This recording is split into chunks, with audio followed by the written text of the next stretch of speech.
And welcome to Sundays with Dracula. I think we're all set to go here now. I see Josh Hitchens on the call too.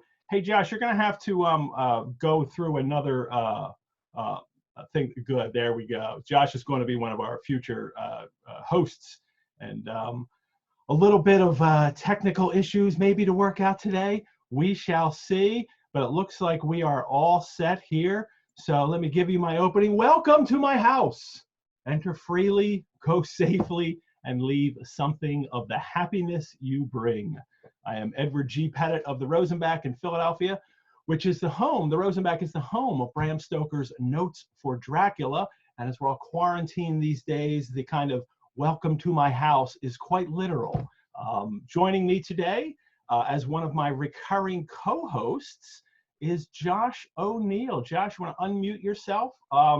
Josh is a Eisner and Harvey Award-winning editor, author, publisher, and curator. He is currently in the midst of a headache-inducing attempt, his words, to produce a particularly insane and ambitious edition of Dracula for Beehive Books. Josh, hello to you. Hi, Ed. How you doing? Good. I'm glad you could join us today. We'll hear a little bit about your project as well, and also just delve right into the book and talk as much as we can about it.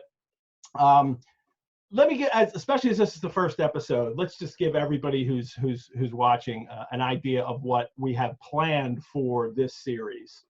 The Rosenbach, as you know, is the home of the notes for Dracula. We have over 100. They were Bram Stoker's notes, and there are over 100 pages of outlines, early plot ideas, research notes that he compiled over the course of 7 years that he developed and wrote the book. It is an extraordinary record of the conception and development of a novel. And so we've always been invested in having Dracula programs and vampire literature courses and those kinds of things. For a very long time, the Rosenbach had a Dracula festival every year with a little parade that went around the streets. So we're hoping to continue those kinds of things. And why we're going 27 weeks with this novel and talking about a chapter at a time, it all just came together so nicely because today is May 3rd. And the novel is full of journal entries and letters and newspaper clippings, and they're all dated. And the first date in the novel opens on May 3rd. Today's May 3rd, we can start it. The novel also ends on November 6th. That is when Dracula is, killed or re-killed, I guess would be the appropriate term for killing. Yeah, yeah. But and spoiler, sorry if you haven't read the book and it's been out over 100 years, I'm not worried about spoilers. And that's May 3rd, first week of May, first week of November, 27 weeks. The novel has 27 chapters. Oh my goodness, we can talk about a chapter a week. So we're going to have 2 hosts every week, myself and then a revolving host, a co-host that will alternate. And we want to create a kind of conversational annotation. I think is that how I put it to you, Josh, the other day? Yes, I think that's perfect. A conversational annotation of the entire novel, 1 chapter at a time. Next week, this week it's Josh O'Neill. Next week will be Tucker Christine, a musician and collector. Week 3 will be Josh Hitchens, a director, writer, actor, who also created a one-man Dracula show. And then in future weeks, we'll have guests on the show, people who are creators with Dracula. I haven't, I haven't firmed up a lot who's going to appear on what weeks yet, but there'll be some special guests that you'll absolutely love coming in the future too. A little bit about how to watch us today and how to use the Zoom controls. If you've registered and you're watching on Zoom, you can type.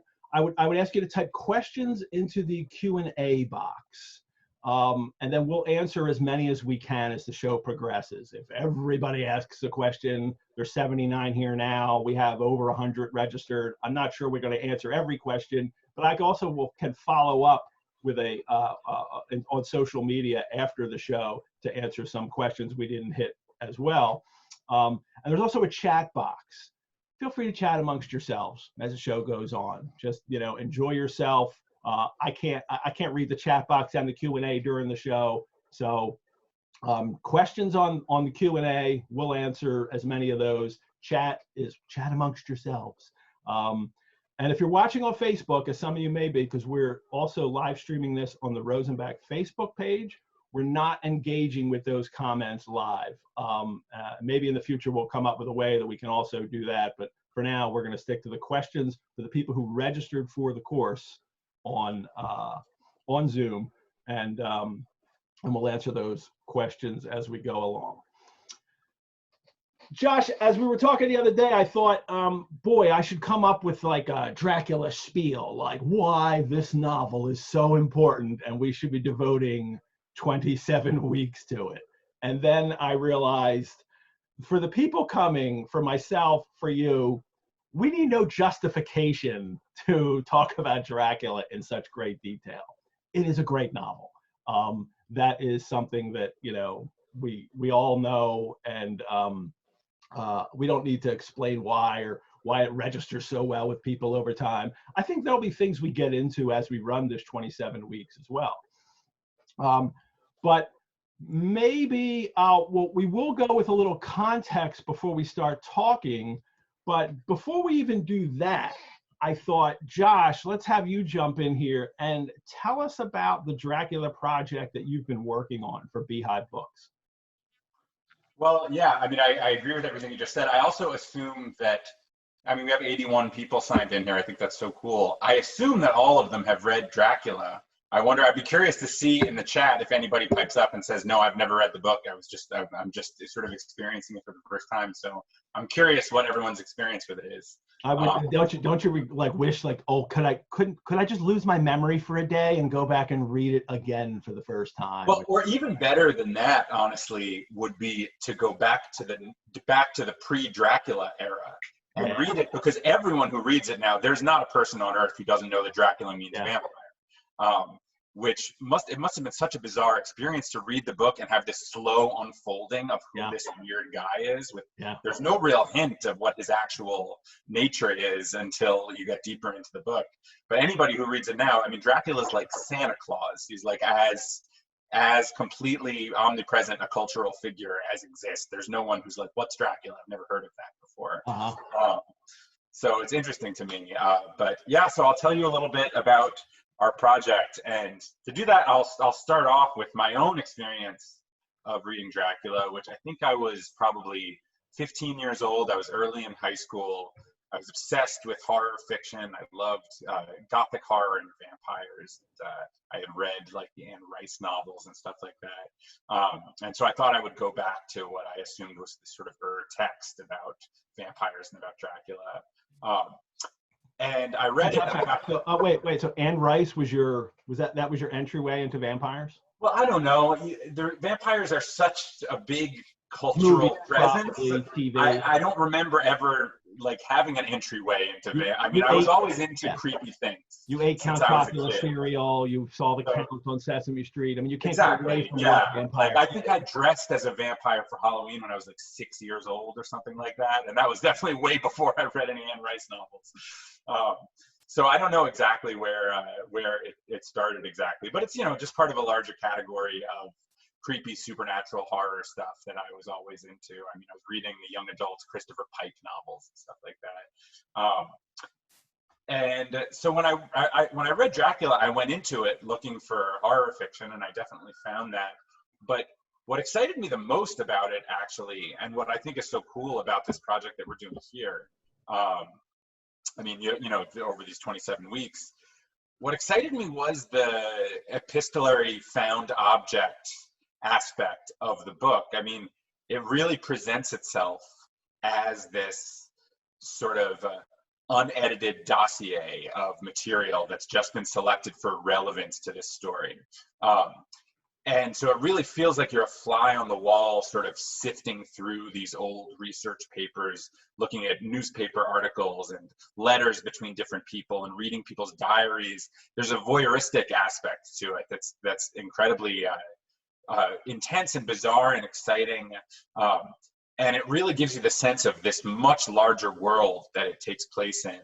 And you're just sort of delving into these very specific aspects of this one story that unfolded among this very small group of characters that they can never really share with the outside world because no one will believe them. And so as I was reading it, on my first reading of it, that was so exciting to me. I loved that aspect. I was picturing myself actually looking at these old documents instead of reading transcriptions of them. So at the time I thought, like, wouldn't it be cool if you could actually make an edition of Dracula where you produce all of those documents in a genuine physical form? You make a folded like newspaper clipping, you print these letters and put them in envelopes, you make a journal for Jonathan, a diary for Mina. So that is the insane collector's edition of Dracula that we're working on right now. It's supposed to come out in October of next year, 2021. And so we're putting together, it's not a book, it's a giant briefcase full of materials. It's basically a research archive where you can delve inside and open up letters. It includes maps. It includes a phonograph record for Dr. Seward is supposed to be recording all of his journals on a newfangled phonograph recorder machine. So in our briefcase we have a record that you can play and you'll hear Dr. Seward's voice. So it's this crazy multimedia experience. It's like, I think you had mentioned before, long ago, you remember the Griffin and Sabine books where they were the actual letters in the book and you could kind of pull them out and read them. And I love editions like that. And your version is like that, but to like an extreme, like everything. Yes, exactly. I loved those books when I was a kid. I loved anything that felt like a little artifact from this fictional universe. I was obsessed with things like that and wanted to collect them. And it made me feel like you could sort of reach through the veil into these fictional worlds.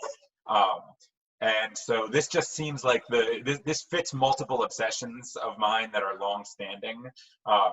And it's just so much fun. It's a very headache-inducing kind of fun, but it's a lot of fun to try to figure out the details of how to do this stuff. There's so many problems that you run into, so many challenges with how you present things in a way that's both readable and realistic and interesting, and that we can afford to actually produce them. And so there's all these different logistical challenges. But it requires full immersion into the universe. Which is one of the reasons why I picked you for this too. So Yeah, so it's been really fun immersing over the last 6 months or so, and so the opportunity to do this is just a chance to go deeper. And as long as we're all locked up inside our houses, what better to do than go as deep as possible into every obsessive wormhole? And obviously, this is, you probably have learned. I mean, you had long known the novel and read it and experienced everything about it, but this experience has probably made you learn even more and stuck those things in your head, right? I mean, absolutely. I've read it for pleasure a number of times, but through this experience is really the first time I've been going into Dracula scholarship and reading other people's writings on the book and doing research into the history behind it. I really only knew it as a great book that I love to read. And so that's been, it's incredible. Like, there's something about this book that provokes like a really deep obsession in people because there's so much deep research. We all become Renfield reading this. Yeah, exactly. So true. So good. Well, and one of the things I'll be interested in as we go along and as you keep returning as a co-host is asking you questions like about how your perception of this particular chapter, scene, character has changed by doing all this. So. That's something I will return to again and again. Well, that's part of what I think is so cool about this process. Like, because Dracula is a text. I mean, I don't think it gets a lot of credit as a horror novel. I don't think it gets enough credit as a piece of like intense early modernism, like that's inviting you to engage with it in a lot of different ways. And so I think this is a unique way to engage with it, taking like the actual temporal aspect of it. I mean, my project is taking the physical aspect of it and approaching it that way. This project is taking the temporal aspect of it, and I think it's going to be really rewarding and interesting and revealing about certain aspects of the novel to experience it at the same speed as the characters and think about it more fundamentally as an experience that they're having, this one insane summer of like demonic battle that they were engaged in their lives. Yeah, we will go through that as well. Yes. So good. No, the dates won't always match up for everybody. As you tune in each week, sometimes we'll be a little ahead, sometimes we'll be a little behind the date because the dates won't, every chapter in the novel isn't a week. But overall, I think we will get that sense of time passing. And I'm just so looking forward to reading it slowly, one chapter at a time for 27 weeks to see how that works. So that's I think it would be cool also if even if the novel is lagging behind or ahead of whatever chapter we're on date-wise, I think it would be cool each week to check in on what actually happened in the book on this date. On this date in Dracula, we'll definitely feature for every show. And today, literally, is the beginning. When we start it, we'll get to do that. So good. A little tip for everybody who's using the chat. See, you're all chatting away there, and that's wonderful. And thank you so much. There's also a few questions rolling in. Remember, as you're asking us questions, if you're starting to ask a question about something that happens at the end of this chapter, we're probably not going to get to it till later. So try to maybe ask your questions as we're going to hit the start of the chapter, and then as we continue. And also, if you're using the chat function, notice a little Zoom lesson here. When you type in your message down there, it'll go to all panelists, or you can click that and put to all panelists and attendees. If you're just typing in, it's going to all panelists. Only Josh and I can see that, and not everyone. So if you want everyone to see your chat, and you should, because the chat isn't for us, the chat is for all of you watching. You want to make sure you click on all panelists and attendees.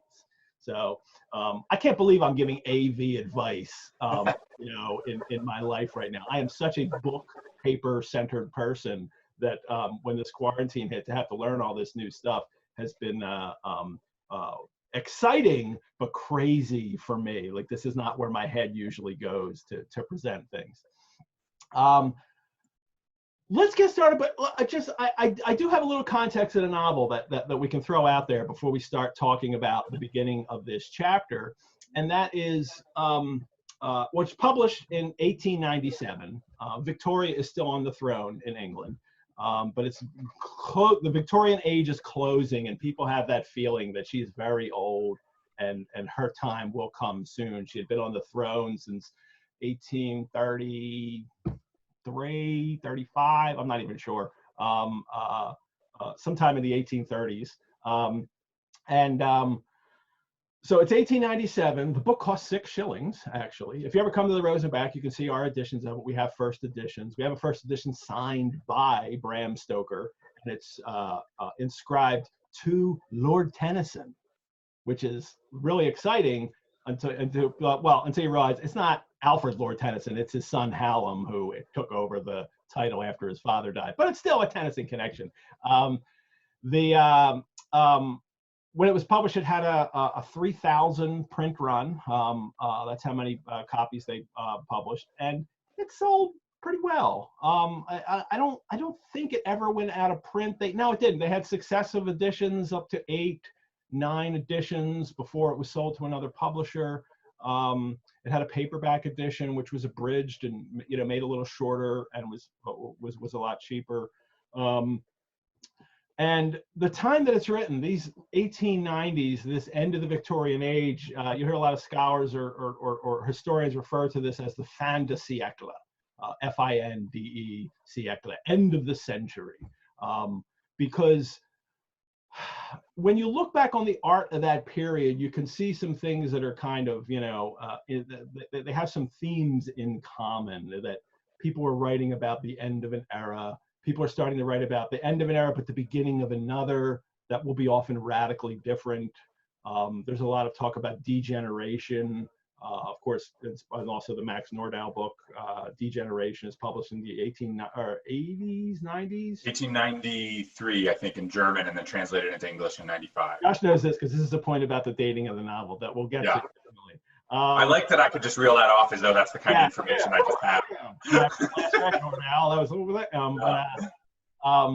But so there's this idea of this kind of maybe degeneration. Things are getting too decadent. There is an art movement called the decadence. There's a kind of transgressive morality. sensual pleasure, but maybe it'll all be followed by a rebirth. So it's not all doom and gloom. There is a sense that things also could be getting better. And this last 15 to 20 years of the 19th century is just astoundingly creative, especially considering that some of those things written, we are still, adapting into other forms in movies and talking about and reading those original works. You have, before Stoker, you have Robert Louis Stevenson's Jekyll and Hyde in the 1880s. You have Oscar Wilde's Picture of Dorian Gray. You have Conan Doyle creating Sherlock Holmes. You've got H.G. Wells writing War of the Worlds, Time Machine, Island of Dr. Moreau. I mean, this is, especially for fantasy and speculative fiction, which I think often is very on the pulse of what's going on in a society. It is a lot. I mean, how creative is this time? It's unbelievable to think that, and actually most of these people knew each other as well, which is really interesting. And for vampires, to give you just a tiny bit of context, and we can go into this later when we first see Dracula and the women vampires, and when down the road when Van Helsing's talking about vampires. But for most readers of Dracula, I think I can safely say this. I think most readers of the book would not have known what a vampire was, and certainly would not have known what the very specific kind of vampire that Stoker creates by mining the folklore, by mining the other literary texts that had come before him. He kind of creates what I call it's the beginning of the taxonomy of vampires, where he is classifying this creature and giving it all of these kind of abilities and features. Most people before Stoker, vampire would have had a lot of different meanings. It would have, yeah, and described a lot of different kinds of demonic creatures. Yeah, and depending on how you've seen it, you may have seen a stage show with a vampire, and for you, that however that was presented was it. But it was you're right, it was a very kind of general creature for people.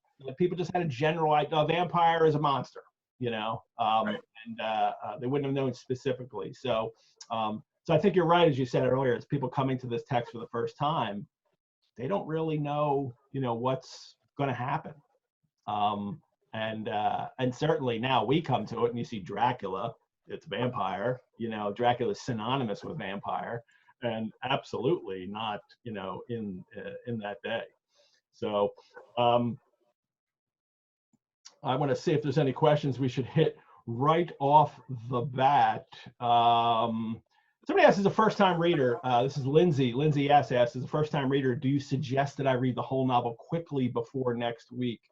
Well, only if you worry about spoilers. If that is what is, going to bother you going forward, I think you might have a general idea of how this book goes anyway. So if you've seen a movie of Dracula, you might not have to worry about those kind of extreme spoilers. And that's the most guidance I'll give you on whether you, Josh, any advice for reading it? Should you read the book ahead? I think you'll get more out of it if you've read it ahead, but whether you want to cram it all into this week, that's entirely up to you. Yeah, I think it'd be kind of fun to, if I had never read Dracula and I was interested in something like this, I kind of think I would follow along week by week. I think it'd just be a cool way to experience it. And you have to not care about spoilers, really. But on the other hand, Dracula is a pretty well-known story. People pretty much know how it ends, I think. Well, actually, that may not be true. I mean, it's been adapted so many ways in so many different versions that there are probably all kinds of different endings that people have in their mind. So I don't know. I guess it depends on what your feelings about spoilers are. But I think it would be really cool to read it, just to read it in time with the character's experience of it. I think would be really cool. As you're following along through these dates, reading the documents on those dates, I think an incredibly cool way to experience Dracula. Yeah. So that's how I would do it if I had never read it before. But everyone's different. Do you know that the sense of spoilers is a very modern thing? That if you go back, go do any research in newspapers and read reviews of movies and books till very late in the 20th century, maybe even up until almost the 1960s. They just told you the plot. They just wrote the plot. Even the movie trailers would tell you the ending of the movie in the trailer. but nobody cared about, like, you know, and you read book reviews, you know, New York Times book reviews, you go back all through the century reading them, they just tell you exactly what happened. They tell you who the murderer is sometimes, Yeah. in a mystery. And I was talking to somebody from Romania once, and he told me that in his experience, in his life there, to this day, nobody cares about spoilers. Like, if you go see a movie, the first question that someone would ask him was, how does it end? What's the ending? And they don't care. They're just like, no, that's how it ends. They're going to go see it anyway. And if you go back and look at the way art is released, books and movies throughout time, up until very recently, the last several decades, people that participated in, you know, movies and books did not care. They just wanted to go and experience it right off the bat. So, they wanted to go and experience it and just see how this happens, not necessarily what happens. But now, yeah, I mean, for me personally, I just like weird ways of reading things. You know, I like reading things in sort of novel formats and like just interesting approaches that kind of mix up the usual experience of a novel. And I like novels that do that in and of themselves. So I just think it'd be a fun experimental way to read Dracula if you've never read it before. I have a question here from Kyle. Kyle, is for you, Josh. He wants to know if we can see photos of what Dracula the Evidence looks like. And we didn't put that for today. I don't actually have that much in terms of physical materials so far. We're still in the phase of designing most of this stuff. But the answer to that may continually be no, because really, I've gone back and forth on this question, so I'm not entirely sure. But I don't want the people who backed this project to have really seen everything by the time that they get I want them to get this thing in the mail and open it up and be discovering it for the first time, going like, what is in here? What is this thing? Like, what does it look like? How do I read it? How do I interact with it? And my fear is if I share too much as we're getting proofs and it's like, okay, here's what Jonathan's journal looks like. Here's what the record looks like. Here's what it sounds like. Here's this map that we're including. Then when they get it, it'll just be looking at a bunch of cool stuff and not like reckoning with this experience of entering this world that you haven't seen before. Right. So I'm trying, I mean, you know, we do Kickstarter updates every couple of months, and I'm trying to walk a thin line where we show little glimpses, a little piece of a design here and there, the end papers for a book, or like a little piece of handwriting. And but I don't, you know, I mean, going back to the conversation about spoilers is a whole different kind of spoiler, I guess. But I want people to see it for the first time in print. I sometimes feel this way about all of our books. You know, we obviously finish our digital editions before we ship our print editions. But I always sort of, usually we send out our digital editions first. But if people are getting the digital and print edition, I often recommend, well, why don't you wait until you have it in print so you can experience it for the first time. You haven't seen it all by the time you actually open the book. But that's just, again, my particular. Good. All right. No, I like that. I'd much rather see it for the first time, you know, especially because it's a physical, you know, artifact. Yeah. On the other hand, Kyle is a good friend of mine who's helped out a lot with this project, so he can also come over to my house anytime. I guess once we're no longer. No, he can't. He can't come over to your house anytime. So, not right now. JT has a great comment here for you, Josh. So I should start learning to read shorthand now. So because yes. Yeah. Well, we have one of our big challenges has been how do you present it with verisimilitude for what is actually in the book, which says very clearly Jonathan's journal, which is the biggest portion of the book, I think, is in shorthand. But you also want it to be readable. So we have a solution to that problem, which I won't go too deeply into. But it should be readable, but also accurate to its presentation.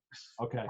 We have some other questions, and I want to make sure we get to a few, but I want to make sure we also get started, you know, talking about this book. But there's a very important question that Annie asked me, and she wants to know what I'm drinking. And this is a drink that was invented by Art in the Age in Philadelphia when we used to have our biblio cocktails at our literary themed cocktail parties at the Rosenbach when we were open, which we'll have again when we are open again. And it's called Lucy's Cure. And it was actually a layered drink when it started. It is bourbon and lemon juice and a little simple syrup. It's a very basic drink. And then there was a little red wine float on top. So if you tuned in early before I started drinking it, there was a kind of little red on top and then the golden color of it as we went along. I like the fact that Well, hey, I mean, if I could turn any program into a bibliococktails, I'm always game for that. But I also like to think of our Sundays with Dracula almost as like one of those early, like those 1960s, early 70s talk shows where we're all smoking and drinking as we're having the I love those. So I'm born in the wrong time. Well, no, I came of age in the wrong time. So I've actually been around since, you know, the 19th century, as you can see by the beard. But that's what I'm drinking now. And actually, let me just one more question too, because Benito had a quick question when I was talking about, you know, the how a book happens, and Benito says, but the point of the book is not what happens in it, but how it is told, isn't it? And yes, and I love that. I love how he phrased that and how it's told too, because Yes. that is something extraordinarily important and unique about Dracula. Now, of course, there have been books that were written in, you know, letter forms and journal entries and that kind of stuff. I mean, the rise of the novel in the 18th century begins as epistolary novels where it's all just letters back and forth to people. And the Victorian age, because someone else asked a question about narrative style popular, Adam P. asked a question about was the narrative style popular or used by other authors at the time of Dracula? Yes, it was. And especially because of Wilkie Collins's Woman in White, which is I forget the date. I'm thinking 1860s, maybe 1860. It's first published in Charles Dickens's magazine All the Year Round, his second magazine that he published, and that Woman in White was super popular, and it was told in journal entries and legal like testimonial accounts in taken by lawyers, and so it's all pieced together by different perspectives all the way through. And but other people were publishing like this as well, and you will find lots of stories about that throughout the 19th century, especially late. So I think we need to start getting into this book. Yeah, let's do it. I'm trying to pull up my notes now, and before we even get to the you know, chapter 1, there's an epigraph that starts this novel. Do you want to read that? How these papers have been placed, Josh? Yeah, I mean, we could probably spend the rest of the time talking about this paragraph that predates chapter 1. So it says, how these papers have been placed in sequence will be made manifest in the reading of them. All needless matters have been eliminated, so that a history almost at variance with the possibilities of latter-day belief may stand forth as simple fact. There is throughout no statement of past things wherein memory may err, for all the records chosen are exactly contemporary, given from the standpoints and within the range of knowledge of those who made them. Great. I mean, it's basically the "it's all true" opening, right? Too, you know, Yes. part of it too. Like everything you're about to read happened. You know, like it doesn't say like names have been changed to protect it. You know, but it's Yes. But it also implies the existence of an unnamed curator or editor or archivist, which is interesting to me because Stoker could have chosen to put the documents in chronological sequence, but he didn't. He put them in narrative sequence. They're in a loosely chronological sequence, but often, you know, there'll be one document from July 5th, and then the next chapter will have a document from July 1st. Mm-hmm. So it's very interesting that I don't know who the author of, I mean, this is the only piece of text in the book that does not come from a document, from a diegetic source. Yeah. So we don't know who the author of this small piece of text is supposed to be. Is it supposed to be Bram Stoker? Is he supposed to be the person who has received these documents and organized them and transcribed them for publication? So yeah, it's very, very interesting to me that it begins this way, and it introduces about 6 different mysteries, which you sort of can think about as you engage with the rest of the book. Two things I love about it. Number one, that it's the all true opening. And when you say something is a true story or based on a true story, I think people have a different emotional reaction to the story going on, whether or else. I mean, they still understand that it's been like when you're watching a movie and it's based on a true story, you kind of have more emotional drive there to kind of empathize with characters if you think that there were real people in life, even though this isn't them, who this thing happened to.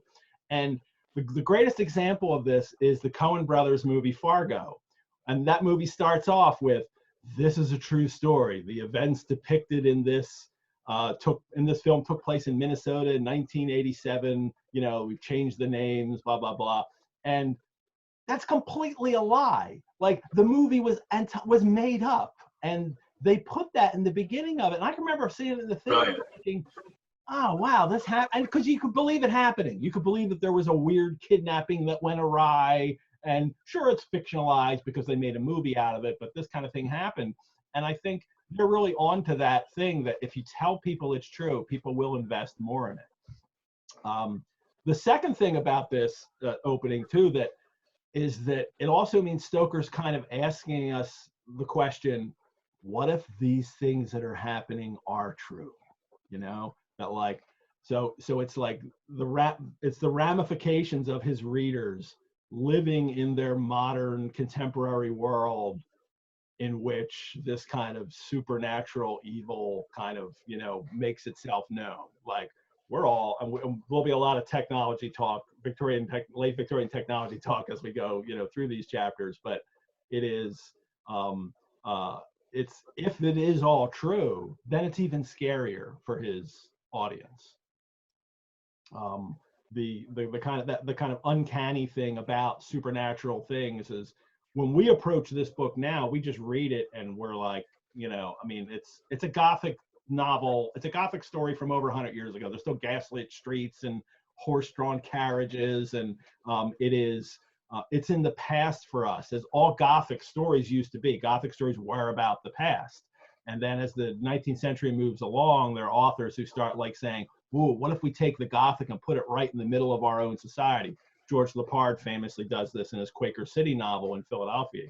It's this big Gothic mansion right in the middle of Philadelphia in the 1840s. And Stoker's doing the same things for his readers. So it is like, the analogy would be for, if you pick up a book like, it's the Stephen King analogy. It's like you read a Stephen King novel, they're set today.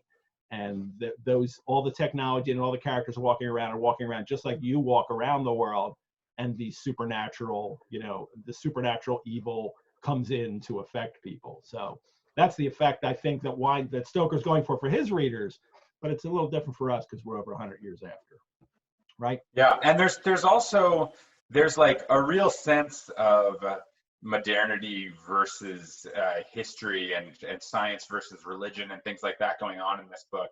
And I think part of setting it up in this very dry way as kind of like, you know, this is from a cold, non-authorial point of view. These are just found documents. This is something you can sort of do your own research into. He's sort of presenting it on that cusp of modernity versus history in a way that I think is kind of interesting. Good. A couple quick questions then, right before we jump in. Is Linda K asks, is there a particular edition you recommend? No, I mean, I use the Norton Critical, but that's only because all my notes over many years of it are in here, and I taught this at college for years too. So all my notes are in this book, so I keep doing it. One day it will fall apart, and then I'll have to transfer notes into something else. But I don't know if there's a particular edition. Most editions are pretty accurate to what was originally published. If you want an annotated edition, can I like strongly recommend the Essential Dracula, edited by Leonard Wolf? Yeah. Which is annotated in so much detail, and the footnotes are absolutely fascinating, and it's what taught me like most of the stuff I know about Dracula historically. And it's nice because it comes in a trade paperback edition that's not unwieldy. Yeah, well, you can see my edition is like duct taped together because I've been making so many notes in it, and like the cover is like half torn off. I have that old Leonard Wolf in like a big old hardcover from like the. Yeah, that's what I need because this thing is basically destroyed at this point. But yeah, it's completely full of. But there's also an annotated edition from Les Klinger. He was at the Rosenbach talking about this as well. But the interesting thing about Les's is that the annotations in it, while they're excellent and really get into all this great detail, he also takes this kind of slant, like the Sherlockian game slant, where everything really did happen. So his notes are also from the point of view that like all these people existed and they went through all this. So you have to know that going into it, that, you know, so the notes in a sense are also a fiction, but the information in them is not. So, but it's a really great addition as well. Yeah, I love Wolf's notes too, because they're actually kind of funny sometimes. He's got little snarky notes every once in a while. But yeah, interesting. And then Benito asks, before the brief statement, the book is dedicated to Hami Beg. Who is he? Josh, do you know who Hami Beg is? Yes, it's a friend of Stoker's, who is another novelist. Hall Cain, that's right. That's right. And Hami Beg was like a nickname for... My Norton notes it's Manx dialect from the Isle of Man, and it just means little Tommy. So right. A nickname from his grandmother, at least according to my Norton critical edition notes. But Cain was a very close friend of his. And the interesting thing about Cain is Cain was an enormously popular writer at the time. His novels were like bestsellers, and Stoker's were not. Stoker's were just like, you know, they sold, but they weren't. It wasn't. If they had a bestseller list, he wasn't going to be on top of it. And Hall Cain was a very popular novelist at the time. I will say that when I first read this book, when I was a teenager, the edition that I had presented the dedication directly next to the epigraph.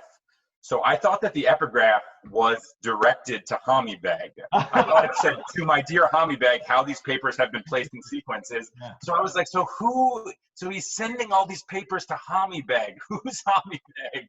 Hami Beg sounds like a weird, like, folkloric creature or something. It does, yeah. I had a lot of theories. Come and get you, kids, if you're not good. Right. All righty. We're gonna dive right in, and we're gonna be on... You know, I mean, it's chapter 1, Jonathan Harker's journal, and then right in parentheses, kept in shorthand. Now, I'm sure you have a lot to say about shorthand, but JT had sent a question by email, and you can all do that. You can send me questions ahead of time that we can also use to guide these programs.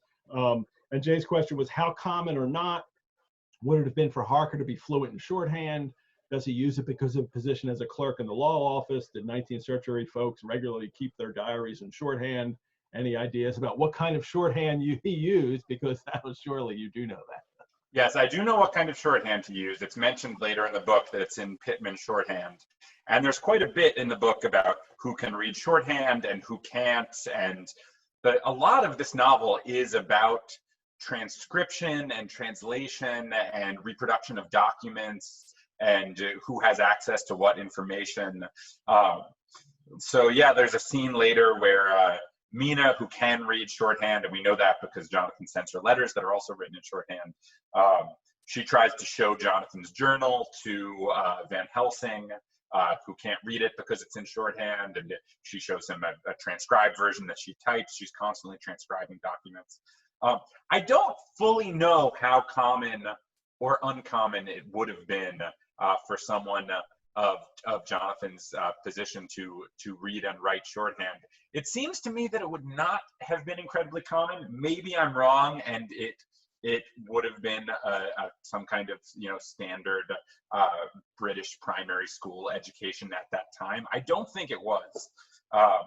It was not primary school. Like I said, it wasn't something everyone would learn, or was common for everyone to learn. But it would be common if you were a clerk maybe, and it was becoming enormously popular as the kind of, you know, administrative assistants and secretaries were increasing in demand throughout, you know. Right. My sense is that it wouldn't have been common for someone of Jonathan's class, who is sort of presented as a sort of, you know, upper class intellectual person. So it does strike me as a little odd that he uses shorthand. But he also is clearly the way he writes is so obsessive and overthinking everything and precise, and he records all information.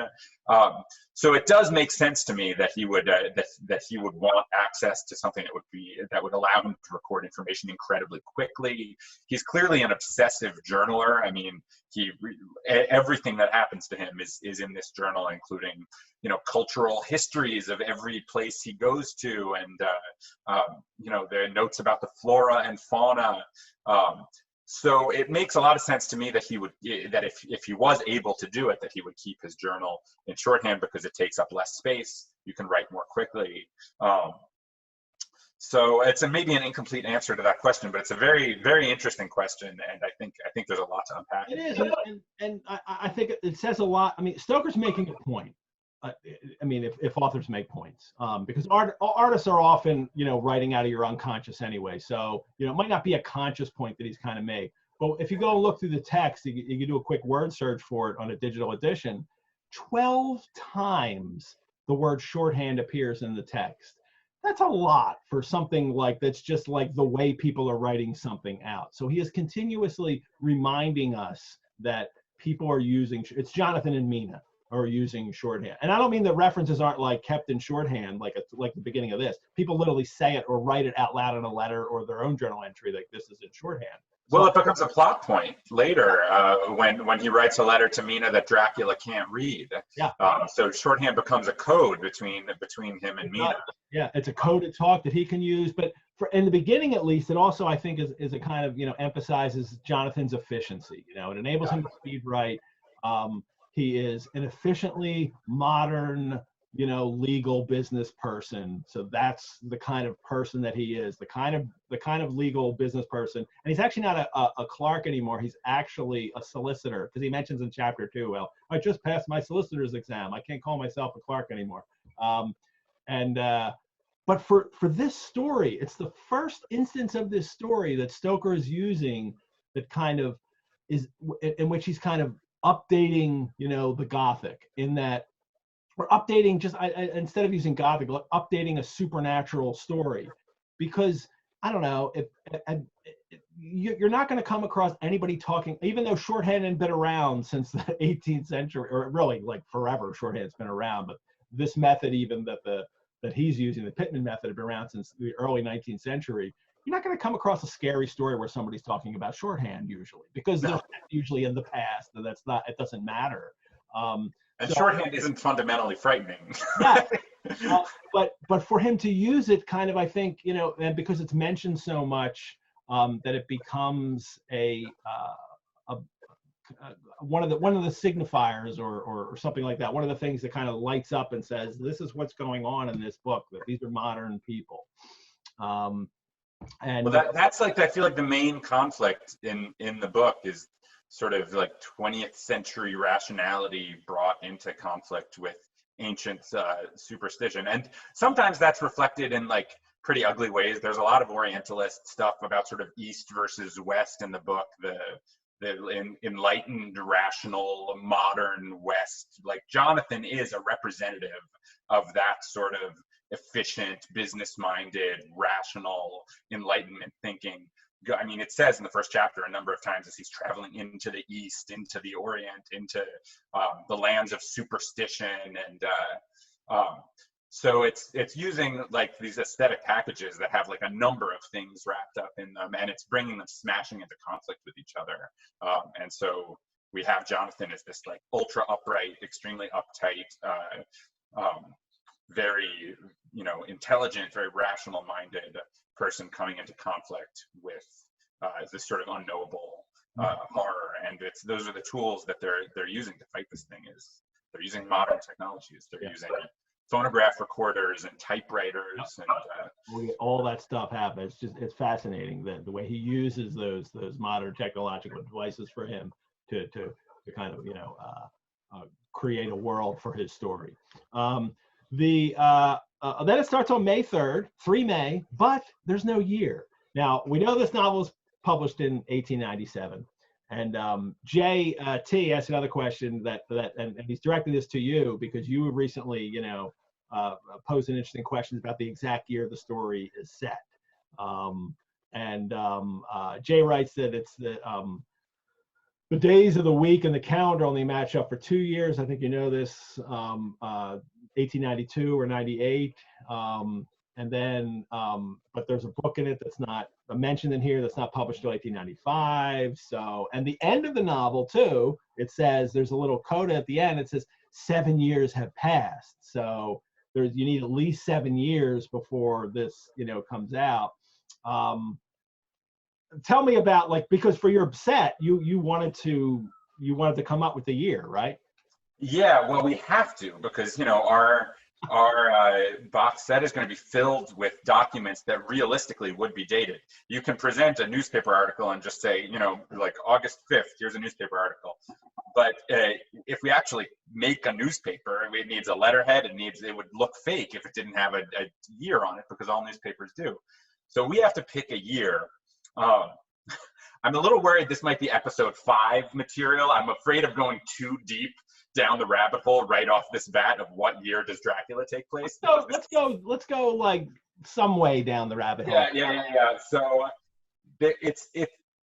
there's a lot of scholarship around this question. Elizabeth Miller, who's one of the top scholars of Dracula, has made a strong argument for 1893 that it takes place. There's a handwritten calendar in Bram Stoker's notes that is also not dated in terms of year, but it would seem to match up with 1893. However, there are in 2 or 3 places in the novel, there are specific references to days of the week that, I forget the actual dates, but say that. I know one. One of them is the storm before the Demeter, which happens because the newspaper's dated August 8th, and they say the day before, they say on Saturday, which is the day before, the night before, was when the storm. Yes. So that must be August 7. But August 7 is not a Saturday in the calendar thing that he's using. It's a Monday, I think. Yeah, and it's also inconsistent with, I think, before they go to Mr. Hawkins' funeral, which she says they traveled on X date, which is last Thursday. I don't remember what the actual date is, but that also doesn't match up with Stoker's calendar, and it does match up with the storm on the Demeter. I don't have a photo prepared to show people about the notes for the calendar that Stoker was using, but just let me tell you, one of the things we're talking about is because he has such an intricate plot, and where people were writing letters that were dated, and there were other journal entries. And so in order for himself to keep the plot straight as to what's happening all the time in a chronological order, he took an old date book. And the date book, a blank date book, but the date book could be used for any year you wanted. So in the 1890s, because it has a 189 on it, and then you would just fill in the last date on it, and then you would fill in the rest of the dates. And I think I can hold this up and at least give you some idea of what it looked like. And then he would list all the plot points as they were going along. And I'll share this in the future, probably a picture that we can look at and see and really talk about. But so that's what Stoker was using to come up with it. But if you look at that, I think that he's just using it to keep the dates straight and the story chronology straight. And I don't believe he really has an idea of what year it is. I think, yeah, maybe he did have an idea when he started writing it and then realized there were inconsistencies in his own writing and thought, you know what, I'm just going to take out the year. No one's even going to care or ever think about this. And then he did not see us coming 100 years later obsessing over this. It's 7 years ago. So as you're a reader, especially a first reader, you're thinking, oh, this all happened in like 1890, Right. And so all of this, all the little facts that we just discussed are part of the ongoing scholarship of when does Dracula take place, which has been a question many people have explored, and they've said 1892, 1893.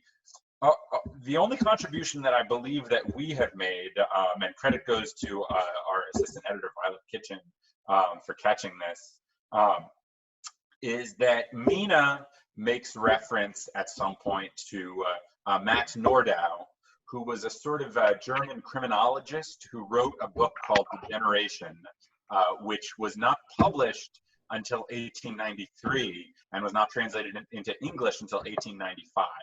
And it specifically says in the book that Mina does not speak German, or at least is not fluent in German.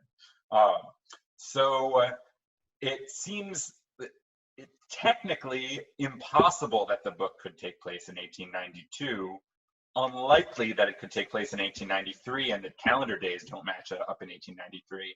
So our provisional conclusion, and we have not decided what year we're setting our edition in, and this is maybe too bold to move because it's going to throw a lot of readers off.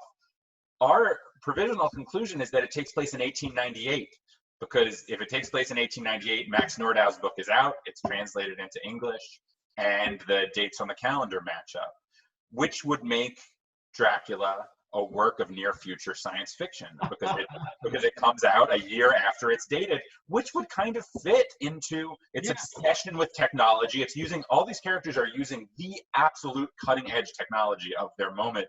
It almost makes more sense if, I mean, in 1898, it makes a lot more sense that Dr. Seward would have access to a phonograph recorder than it does in 1892. It's not impossible that he would in 1892, but it's definitely less likely. So I find that pretty interesting. I also think it's going to be jarring for a lot of readers who are going to go, all right, like they got the date wrong. It didn't take place in 1898. It came out in 1897. So we've gone back and forth on this question. We haven't come to a final decision. If anybody has any other input, or maybe they've seen other things in the text. I like that. It's, you know, and this whole conversation is like, this is, you know, this is, yeah, I don't know. I'm like a hardcore book nerd kind of person. So I love that kind of super nerdy figuring things out like that. And good. I am afraid we're getting a little too deep into the really, really nerdy side. Never get into like spooky vampires. It's a scary book. Never too deep for me for that. So awesome. So the year is debatable, and the best thing about being debatable is you can come up with a theory and explore and go down rabbit holes and figure all kinds of stuff out to do that. And then as we're back to the book, it's he's in Bistritz, he's on the train, left Munich at 8:35 p.m. And then the train was an hour late. He's always complaining about his travel accommodations. He is, and that'll come up again in a little bit. Matter of fact, I'll just hit that now, because then a little later he talks about the trains not running on time, and somebody, I think it was JT had another, or maybe it was Lee P had a great comment about the trains not coming on time. I'm not finding it now. Well, we'll hit it when I do. But I think there's also a thing about precision that Jonathan expects as this, you know, someone coming from, you know, the British Empire, that everyone should be precise, and if you're not precise and efficient, then you're not, you know, then you're not as civilized as I am. It was very much part of this East meets West kind of thing. He had a great traveling into a different world. Yeah, and Lee P had a great comment that Harker is back to obsessing about trains. I love the idea that this obsession may reflect Stoker's responsibilities for getting Henry Irving to the next show on time when they were on tour. I love it. I love it. If you don't know, Bram Stoker was the manager for the leading actor of the day, Henry Irving, and also the manager of the Lyceum Theater where Irving performed. And so part of his job was train timetables and making sure that when they're on tour, they can get everywhere on time. And that's one of the things that Jonathan is obsessing about. I also think it's part of the verisimilitude of the novel that he starts off by throwing a lot of information that doesn't matter at you to the actual plot. It matters to the character. It reveals a lot about Jonathan. Yeah. But it's not like somehow we have to remember that, oh, the train was supposed to be at this time. it's, you know, we're already immersed in this world. It's not like carefully threading plot elements. It's just like observing someone who's realistically writing in their journey. Yeah, and realistically, a lot of that information would be relatively irrelevant. One of the observations he makes is he writes about this train trip is that he has the impression that we were leaving the West and entering the East, and this is a big, you know, culture clash change for Jonathan, and then in a sense what happens in this novel, the whole novel becomes about the Western world being threatened by the East. You know, Dracula is like the beast from the East who will invade the West, or he will invade the Western Ra, if I can make a salacious pun right there. That is what Dracula is doing in invading. And so we have this constant East-West thing going on. And the West for Jonathan is the British civilized empire, where, you know, solicitors go out and take care of business transactions, and the East is Transylvania. Well, and it's extremely racist and problematic when you actually dig into it. But it's also interesting because Jonathan is so uptight that, I mean, you really get the sense as you read through the book that Stoker falls on the side of the West is better than the East, and like modern technology is defeating these old ancient superstitions. And so, like, fundamentally the book is politically problematic. But it's also interesting, like, Jonathan is so uptight, and this experience, you get the sense he needs to be shaken up a little bit. So you get, at least in this first section, not just the first chapter, but the whole first section that's just Jonathan's journal, you can attribute a lot of the racism in it to Jonathan in particular, who Stoker almost seems to be aware of what's problematic about it. Later in the book, you sort of feel like Stoker shares those points of view, but it's very interesting to unpack it all. It is, and let me hit a couple questions here, just so we don't kind of, you know, keep ignoring these as you and I just talk and talk and talk. Yeah, we've gotten 2 sentences in, I think. But Ali V mentions that the tension between the modern and the ancient world is also interesting, juxtaposed to the contamination narrative that there's a theme in this book, and, you know, which could be a subject that really she writes parallels to our current situation vis-a-vis timeless fears. So a way that this book can really appeal to us now is that contagion narrative going through it. But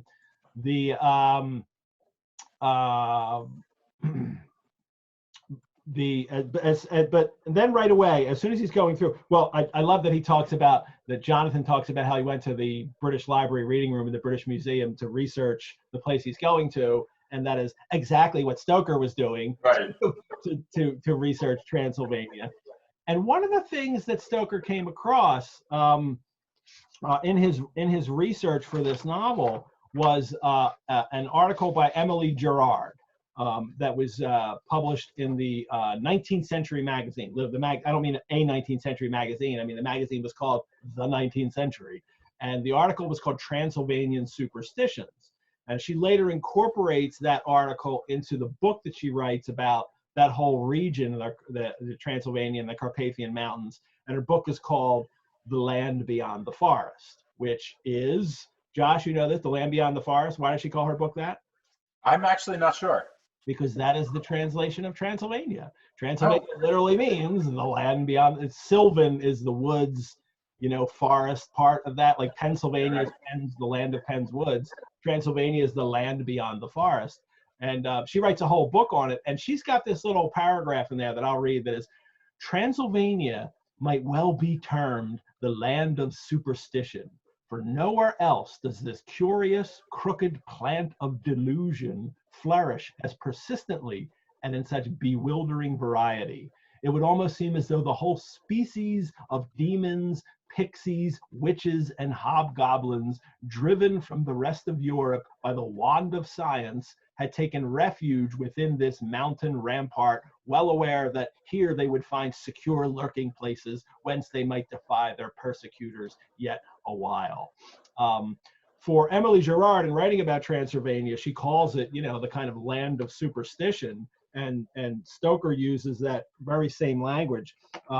Superstition in the world is every known superstition in the world is gathered into the horseshoe of the Carpathians, as if it were the center of some sort of imaginative whirlpool. I mean, if you're that's the first moment in the book when we get a sense of horror, magic, superstition. Like, up until that point, it's extremely dry. I mean, that's only several paragraphs in. Well, yeah, but we're talking about by the fifth, sixth paragraph. Like, yeah, no, that's true. That's true. But it's the first hints. He's throwing us right in there that this is, you know, and we'll return to this again and again. The stuff about superstition and what it means for Jonathan when he encounters these superstitious, you know, people. But also Transylvania. You say Transylvania to anyone right now, and you know it means, oh, that's like vampire monster country. This is where it starts. Right. With some people like Emily Gerard writing about the folkloric traditions of those countries, and of Transylvania, the region in particular. But really popularly, Transylvania becomes the place of vampires and monsters because of this book, Dracula. Yeah, I can't for the life of me tell whether the word Transylvania sounds fundamentally creepy or not, because it's so embedded in your brain as the place of vampires that, like, I really don't know. Like, it sounds like a creepy word to me. You know, if you just read through this almost the oral sound of the text, the Carpathian Mountains, Transylvania, it all sounds very demonic and creepy, but it's very hard to unpack whether that's just associations or whether that's something that's sort of phonetic in the words themselves. I always wish that it was, you know, like I love the current queer connotations of it. I wish it was the place where, you know, trans people can be comfortable and live their lives. That's where we live, Transylvania. But it is a place for Stoker that he's trying to play up the things that he's heard about, that he's read about in accounts like Emily Gerard, and he is creating this world that is, you know, I mean, you know, the Hotel Transylvania and all these other, you know, more modern movies, and people can now use Transylvania as shorthand, and they have ever since then, as shorthand for a scary place. So, and we owe that to Stoker. And speaking of queer, Jonathan has a queer dream. Yes. Yeah, he says, I had all sorts of queer dreams as soon as he went there, and there was a dog howling under his window. Now, first, I think there's a sense that Dracula, vampire, supernatural creatures, they can kind of cause people to have strange, and it's queer in the sense of strange, you know, otherworldly for Jonathan, that they can have dreams like this. But the dog howling under the window makes me, like, Josh, do you have any thoughts on the dog howling under the window? I mean, there are some people who believe that might be Dracula. Could be. He turns up. Yeah, we don't know. There's no real way to know. And there's, you know, Dracula's like, there's a lot about wolves and dogs in this chapter. Dracula's relationship with them is somewhat ambiguous. He commands them. They hate him. They're terrified of him. He is them. We don't know, really. So there's a lot to go on here. There's a lot about the difference between dogs and wolves. But we do know that Dracula can transform. So that very well could be Dracula howling under his. And you know, we know also that Dracula likes to go in disguise as well. So that very well could be Dracula howling under his window. Yeah, Jody put in our Q&A thing that she always thought it was Dracula. And one of the things that I love about, you know, this kind of detail is that I think it's Dracula myself, but Stoker never lets us know whether it is or not.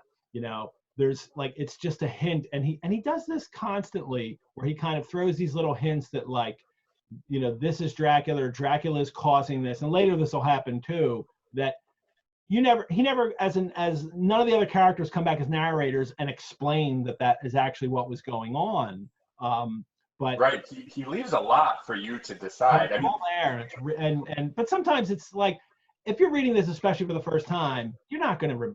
It's unlikely you're going to remember that detail. Yeah. Like, it's not going to haunt you. And on the rereads, then you come back and you look like, could that be Dracula? But the big thing in this chapter, which you probably would remember, is the question of whether the carriage driver is Dracula, which I think he pretty clearly is. I think he clearly is too, doesn't But he? it's never, there's no proof. Like, that's only strongly implied, very, very strongly implied. I consider it basically canon. 99% implied. It's true, but it's just interesting that there's never, all I mean is there's never any actual textual confirmation. Yeah. I mean, it does mention his eyes, his teeth, like he's obviously strength, his hearing, he has powers. Yeah.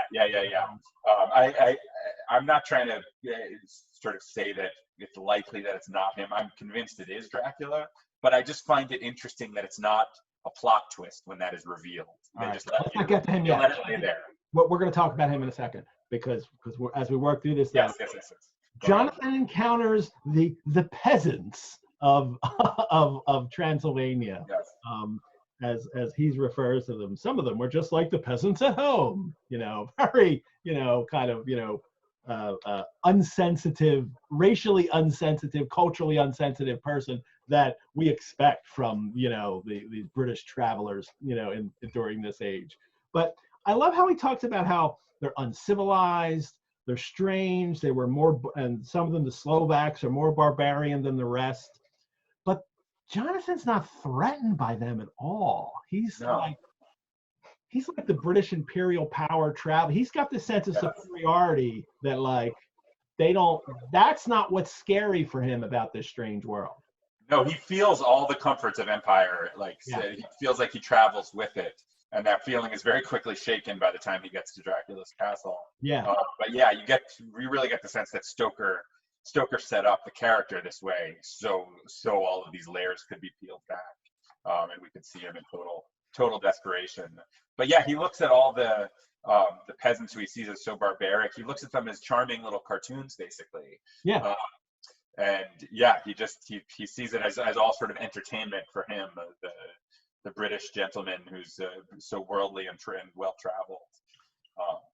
And then which again is kind of interesting that there seems to be a sort of awareness on Stoker's part, which is sort of contradicted at other points in the book. But he seems to be critiquing some of the stuff that he also seems to be exemplifying at other points.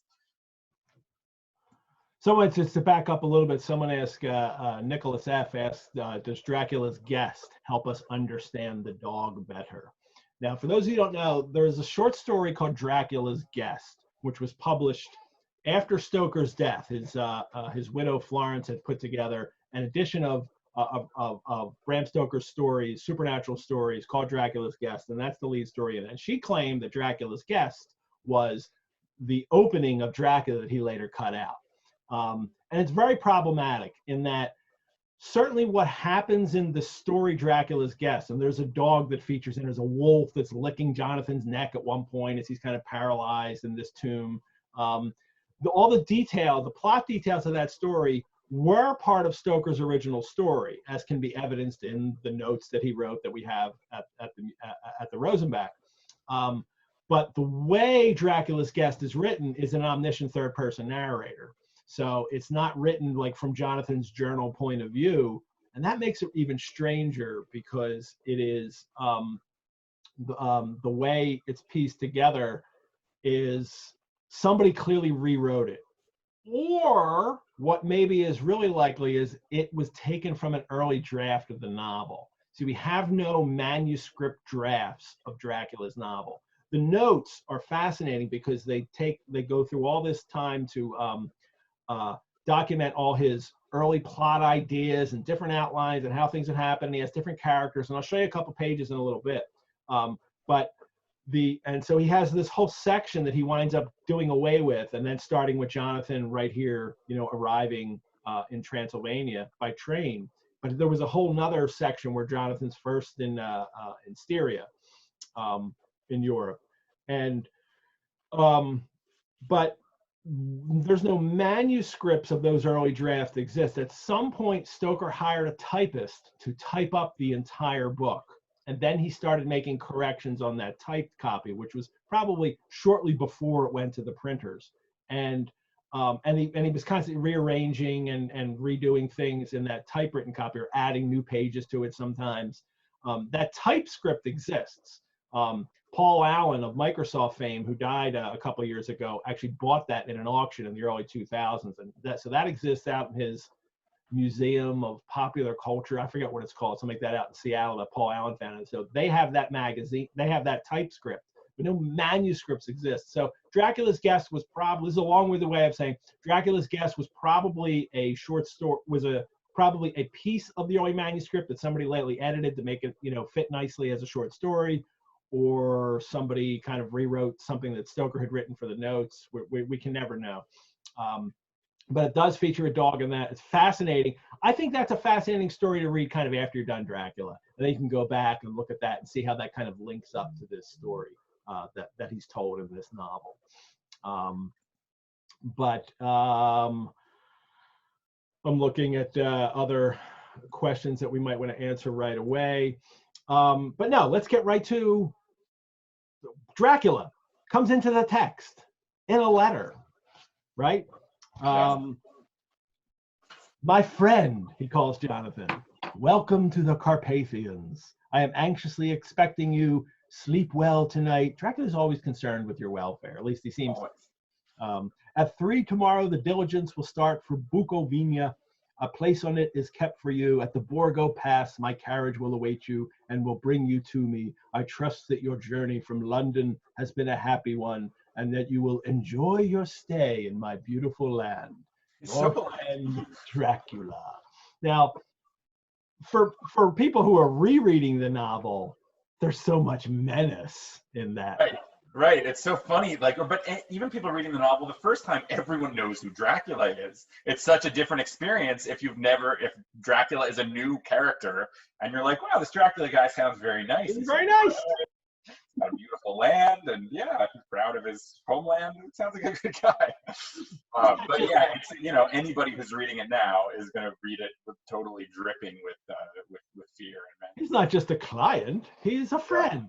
Yeah, so, right. He's but it is on the reread. But it's all part of Dracula's plan. He reels people in. He either he's doing it in a hypnotic way where he's putting you under his control, or just even in a social way. He's kind of, I'm going to make you do what I want you to do in whatever way he needs to do it.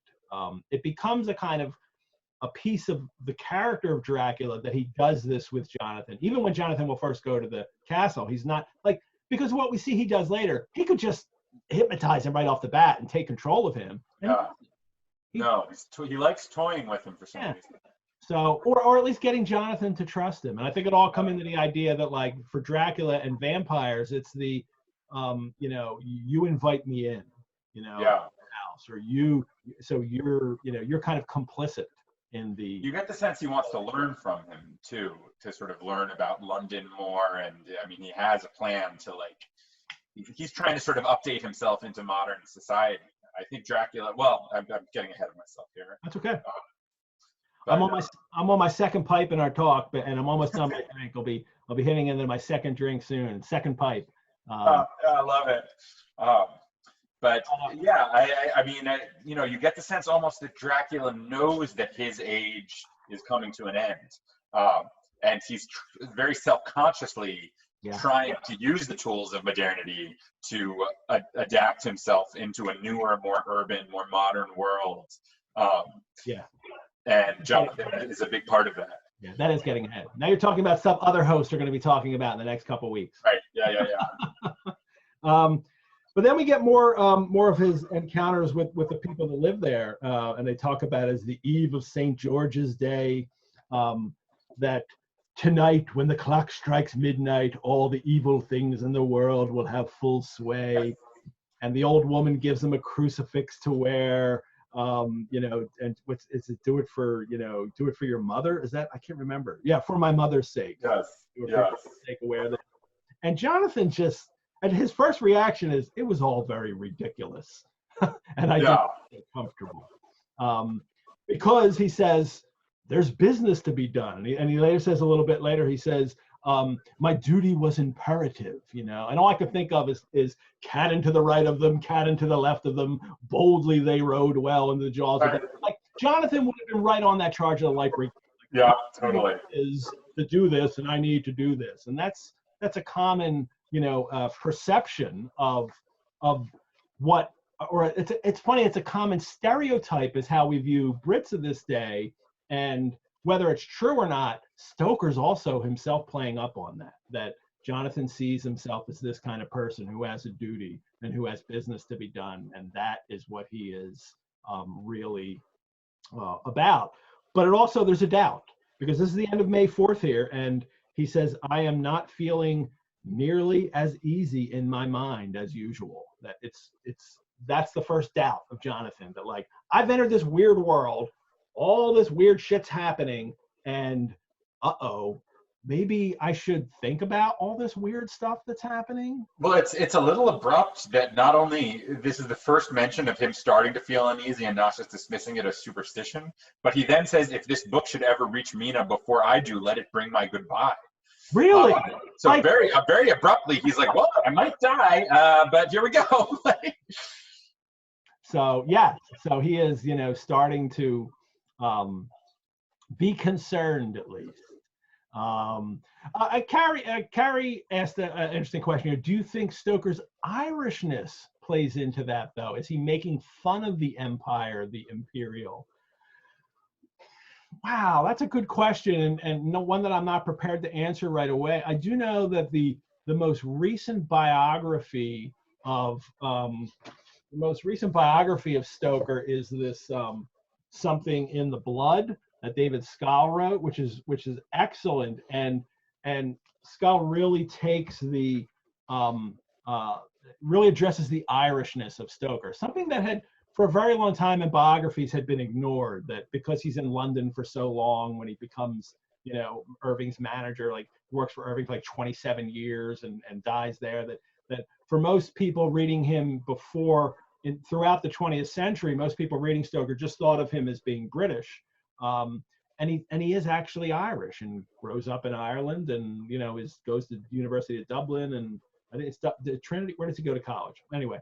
Yeah, I believe it is Trinity College. Yeah, he goes to Trinity, and he's going to be in the civil service in Ireland and write stories and has them published in Ireland, and then winds up going to England. So he isn't actually British. He is Irish, and we feature him in the Irish Authors Behind the Bookcase tour at the Rosenbach, along with it's with James Joyce and Bram Stoker, and then you back to Swift and Oliver Goldsmith, but it is. I don't have an answer for that. I just say that that's a great thing to bring up, that he is writing about the British Empire, and he at least from early on comes to it from a position of being one of the outsider Irish. To that empire. But he certainly made it, and he's certainly part of, you know, the power structure throughout his professional career. I think that it's hard to not see him as mocking this sort of uptight imperial Britishness at certain points. I think there's certain points in this book when it's pretty undeniable that he's critiquing that. It just becomes, I think this is often a problem in sort of like fantasy or metaphorical narratives, where as the plot moves forward, he has to tighten the aesthetic packages, and everything that's related to empire ends up getting associated with the good guys, and everything that's not ends up getting associated with the bad guys.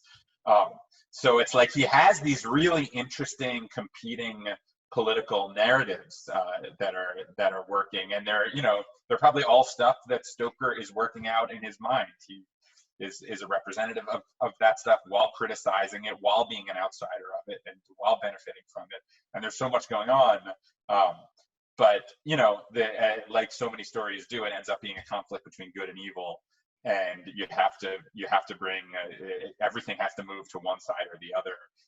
And so the conclusions of the book are, I think, problematic in the extreme.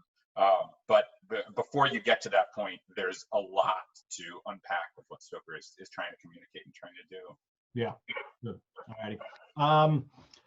And then we get some local color when Jonathan is, talking about this foreign vocabulary that he's hearing, that the peasants talk about, or dogs, and he quickly, kind of translate or dogs, Satan, Pokol, hell, Stragoica, witch, Volok, and Lokslok, both of which mean the same thing. One being Slovak and the other Serbian for something that is either werewolf or vampire. And then he has this very funny for us who know who Dracula is, memo: I must ask the Count about these superstitions. We had a question from Adam P that came in before we started today about the conflation of vampires and werewolves. And he writes, and vampires are often depicted as having the ability to take a wolf form. Is this a real historical idea? Did the separation of them into distinct monsters come later, or is it just an idea in Dracula? From Emily Gerard, I have a thing here that Stoker, we know, read before, because he's taking most of the superstition stuff in this first chapter. He's pulling right out of Emily Gerard. And she had written at one point, first cousin to the vampire, the long exploded werewolf of the Germans is here to be found, lingering yet under the name of the Prikulich. Sometimes it is a dog, and forgive me for my mispronouncing of these names. Sometimes it is a dog instead of a wolf, whose form a man has taken either voluntarily or as a penance for his sins. Josh, I'll ask you, but what I do know about vampires and werewolves is that in the folkloric tradition up through the 19th century and folkloric and literary tradition, vampires and werewolves are really kind of intertwined, that people, if you encounter them in a text, if you're a person who likes this kind of stuff, you don't usually kind of separate them. They are very, like Gerard calls them the first cousin to the vampire. For most people, they're kind of the same thing. And Stoker also seems to be in that camp where he because Dracula can turn into this large black dog, and he has power over the wolves.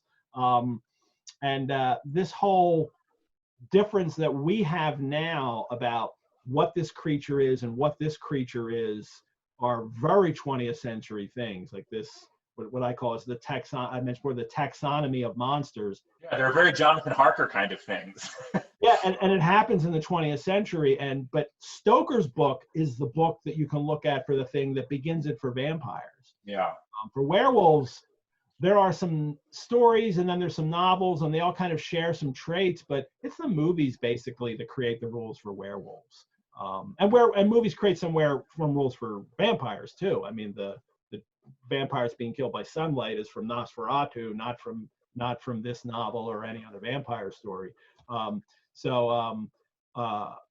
So yeah, they are kind of intertwined. Did you deal with any of this werewolf stuff in putting together your box? Yeah, I mean, I think that they are just extremely linked terms, and I think neither of them has a really strict definition. They both involve some kind of transformation, but vampire was a really pretty vague term that was used. I mean, it was a pretty common mythological thing, but I think it could be used to describe a lot of different types of creatures, many of which would be essentially werewolves.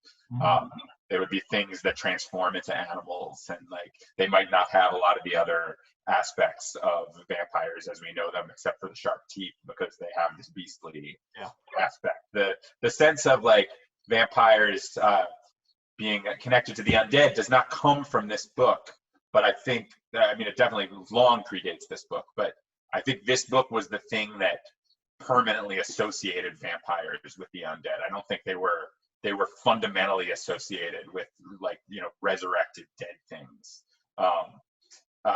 Though that association existed, it was one of many aesthetic associations of the word vampire that were used in a lot of different cultures and different folklore stories and stuff like that. So it makes sense, I think, that they would be connected here. Yeah.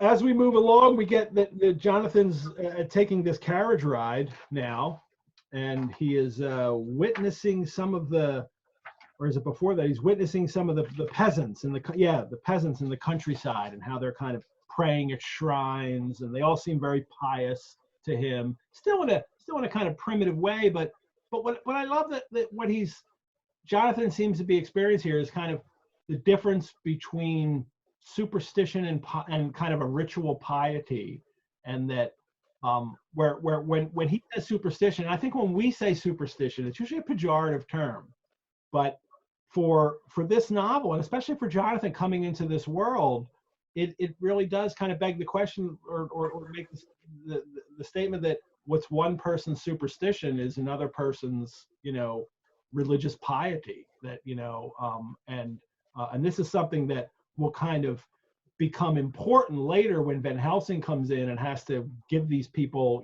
kind of ways to defeat the vampire, which is all just superstition. Yeah. But it's not if you really believe in it.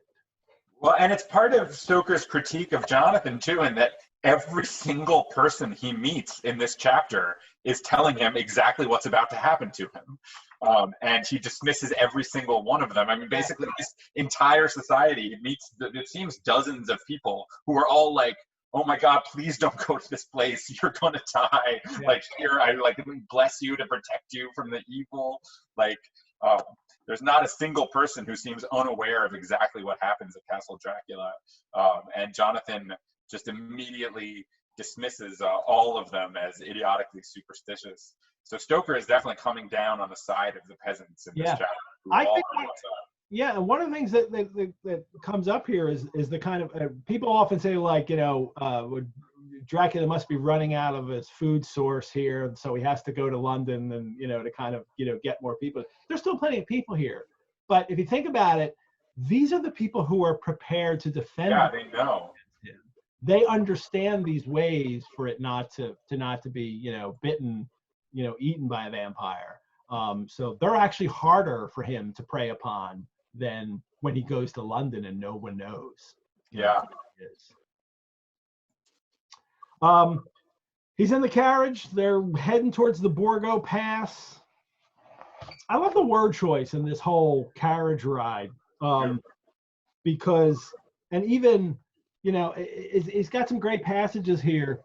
But if I could just skip through it, and if you just hit all these words and just the kind of the impression that this kind of vocabulary is having on you: grew dark, excitement, lashed the horses unmercifully, wild cries, the darkness, stormy sea, sign of the cross, guard against the evil eye, darkness, dark rolling clouds, oppressive thunder, thunderous blackness, all was dark.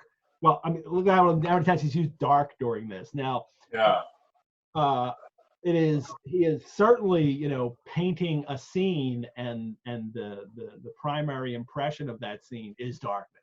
And that now we're finally, yes, Jonathan's entered this weird, strange world by coming to Transylvania, but now he's literally going through the gateway. Like, this is the doorway to what will become truly bizarre for him.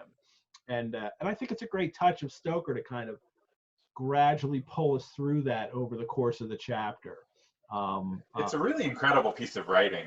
I think I mean, not a lot happens in this chapter, really. I mean, people warn him about that he's going to a creepy place, and then they go for this creepy carriage ride, basically.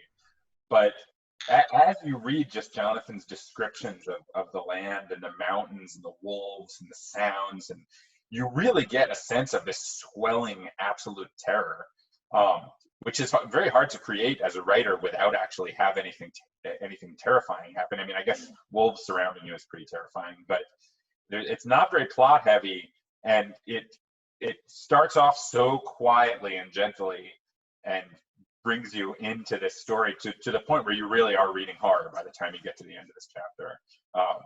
And that really is just attributable to Stoker's skill as a writer, I think. All right. I've moved into my second. It's just bourbon over my 2 cherries that are still in the drink here. So that's what I'm finishing the chapter with.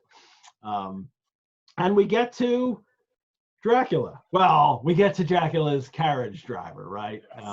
As he's approaching, as they drop him off.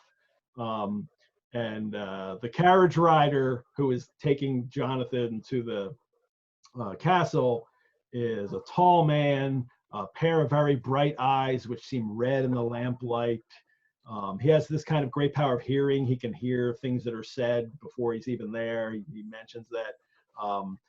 And he has a hard-looking mouth with very red lips, sharp-looking teeth, as white as ivory.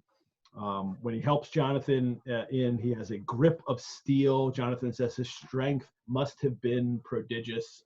And I think for the first-time reader of this, you have zero belief that this is Dracula, especially because he's a carriage driver. Like, Right. Dracula doesn't ride his own carriage and pick people up and behave like a servant. So that is absolutely not going to be him. But then later when we see when he's in the castle, there are no servants, so Dracula has to do everything. This must be him.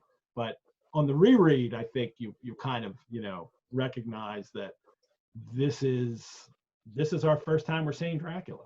It's also a little comical to me, just the idea that Dracula's like, I'll put on this hat and then he won't know that it's me. And a beard. He has to wear a beard, right? Yeah, it's like ridiculous. Dracula is this like, mystical creature who can transform into wolves, is like putting on like a fake mustache and eyeglasses, like he's in a Marx Brothers movie, Well, he's not turned young yet, which doesn't happen until later, and doesn't necessarily explain why he turns young. Maybe it's the new blood source that he gets in London, or in England, but he's still the old man. So, actually, he starts to turn young while he's in Transylvania. That's right. So we'll get to that later.